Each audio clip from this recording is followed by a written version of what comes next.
എന്നെ വീട്ടിൽ കയറി വെട്ടണം കൊല്ലണം എന്ന കാരണമില്ലാതെ വെറുത്തു.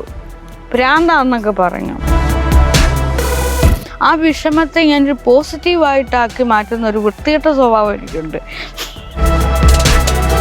കരുത്തിൽ വരുന്ന ഞാൻ തന്നെ കണ്ണാടിയുടെ മുമ്പിൽ ചെന്നാണ്ട് ഇങ്ങനെ ആക്കുമ്പോൾ എനിക്ക് സത്യം പറഞ്ഞാൽ എൻ്റെ പൊന്നു കുഞ്ഞി എൻ്റെ മുഖം കണ്ട് എനിക്ക് ചിരി വരും. പിന്നെ അഡ്വക്കേറ്റ് ക്ലർക്കായിട്ട് കൊട്ടാരക്കര കോടതിയിൽ പോയിട്ടുണ്ട്. പിന്നെ ഈ തയ്യൽ ജോലിക്ക് പോയിട്ടുണ്ട്. പിന്നെ ഇവിടെ തന്നെ ഞാൻ മെഴുകുതിരി മെഴുകുതിരി നിർമ്മാണം. പിന്നെ മുളക് പൊടിയൊക്കെ പൊടിച്ചിട്ട് അതിങ്ങനെ ഓരോരുത്തരടുത്ത് കൊണ്ട് കൊടുക്കുമായിരുന്നു. മുളക് പൊടി, മല്ലിപ്പൊടി. പിന്നീട് കുട്ടികളെ പഠിപ്പിക്കുമായിരുന്നു. പിന്നെ ഈ ചിത്രം വരെ പഠിപ്പിക്കുമായിരുന്നു.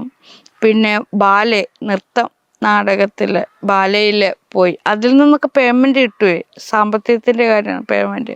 പിന്നെ പാട്ടിങ്ങനെ എവിടെയോ പോയപ്പോൾ എന്നെ കൊണ്ടുപോയ ആൾക്ക് ഞാനൊരു പാട്ടുകാരിയായിട്ട് തോന്നി. അങ്ങനെയാണ് അവർ കൊണ്ടുപോയത്. പക്ഷേ ആ ചെന്ന ആളുകൾക്കൊന്നും എന്നെ ഇങ്ങോട്ട് തൃപ്തികരപ്പെട്ടില്ല. അതുകൊണ്ട് പാട്ട് അവിടെ വെച്ച് നിർത്തി. 1-2 സ്റ്റേജിലെങ്ങാണ്ട് പോയി. പൈസയൊക്കെ തന്നു, 100 രൂപയും മറ്റോ എനിക്ക് തന്നു.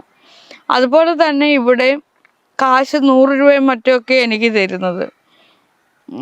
പക്ഷെ നമ്മളാ സ്റ്റേജിൽ കിടന്ന് ഉള്ള ദേഹം മൊത്തം അനക്കിയിട്ട് ഡാൻസ് കളിക്കും.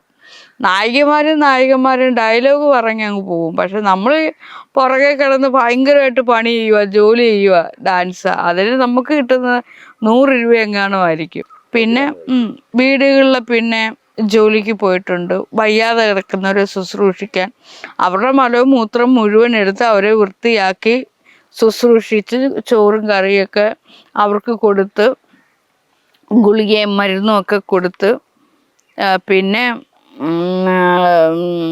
ഈ മരുന്ന് എടുത്തു കൊടുക്കുന്ന സ്ഥാപനത്തിൽ പിന്നെ ഇവരിങ്ങോട്ട് പറയുന്ന അവർ നമുക്കൊരു ഉത്തരവാദിത്വം തരുമല്ലോ. ആ ഉത്തരവാദിത്വം എനിക്ക് ഏറ്റെടുത്ത് ചെയ്യാൻ പറ്റാത്ത ഘട്ടത്തിലേക്കായപ്പോൾ എൻ്റെ വരുമാനത്തിന് ഭംഗം വന്നു. ഇപ്പം മരുന്നെടുത്ത് കൊടുക്കുന്ന ഒരു സ്ഥാപനത്തിൽ ഞാൻ ചെല്ലുന്ന നിൽക്കുമ്പോൾ ഓരോ മരുന്ന് ഓരോ പേരുണ്ട്. ഇംഗ്ലീഷ് പേരായിരിക്കും, ചിലപ്പോൾ മലയാളവും കാണും, ഇംഗ്ലീഷും കാണും. അപ്പോൾ അത് എനിക്ക് തന്നെ മനസ്സിലായി എനിക്കിത് പറ്റാതെ വരുന്നെന്ന്. അപ്പോൾ ഞാൻ തന്നെ പോകാതെയായി. കാരണം മരുന്നൊക്കെ മാറി എടുത്ത് കൊടുത്തിട്ട് രോഗിക്ക് എന്തെങ്കിലും വന്നു കഴിഞ്ഞാൽ പിന്നെ നമ്മൾ പെട്ടുപോകും. അതുപോലെ തന്നെ ഏതെങ്കിലും ഒരു വീട്ടിൽ ചെന്ന് നമ്മൾ ജോലി ചെയ്യുവാണെങ്കിൽ എനിക്ക് ഉള്ള ഒരാളാണ്. ഒരു സാധനം എടുത്ത് വേറൊരിടത്തേക്ക് വെച്ചിട്ട് പിന്നെ ഞാൻ അവിടെ കിടന്ന് തപ്പും, ഞാൻ വെച്ച സാധനം എന്ത് ചെയ്യും. അങ്ങനെയൊക്കെ മറ്റൊരു വീട്ടിൽ ചെന്ന് നമ്മൾ ചെയ്യുവായെന്നുണ്ടെങ്കിൽ അവിടെ നിന്ന് എനിക്ക് നല്ല വഴക്കും പണിയും കിട്ടുമെന്ന് എനിക്ക് മനസ്സിലായി.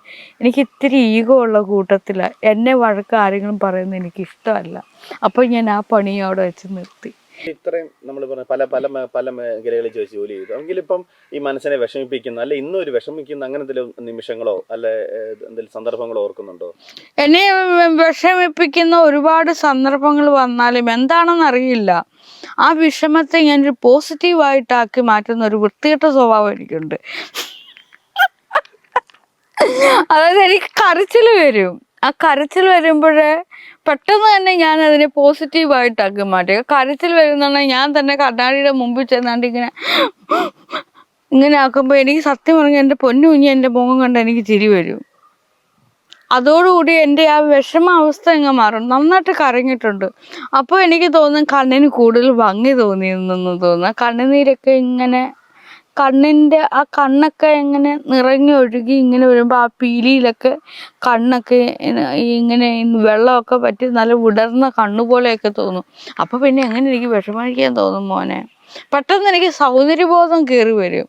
അപ്പം ഞാൻ ഇങ്ങനെ ഇരിക്കുന്ന മുഖമൊക്കെ ഞാൻ ഇങ്ങനെ ഇരിക്കുന്നതാണോ നല്ലത്, ഇങ്ങനെ ഇരിക്കുന്നതാണോ നല്ലത്, അങ്ങനെയൊക്കെ ചിന്തിക്കുന്ന ഒരാളായതുകൊണ്ട് ചിന്തകളാണ് എന്നെ ഈ വിധത്തിൽ എത്തിച്ചത്. ഇന്ന് ലോകം അറിയപ്പെടുന്ന നാഗസൈരന്ധ്രിയിലേക്ക് എത്തിയെന്നുണ്ടെങ്കിൽ എൻ്റെ ചിന്തകളാണ്.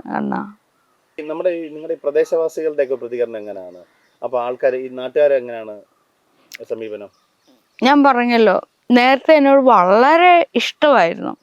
ഇടക്കാലത്ത് വെച്ച് എനിക്ക് ഇങ്ങനൊരു സന്ദർഭം വന്നപ്പോൾ ആളുകളെല്ലാം എന്നെ അങ്ങ് കാരണമില്ലാതെ വെറുത്തു, ഭ്രാന്താന്നൊക്കെ പറഞ്ഞു.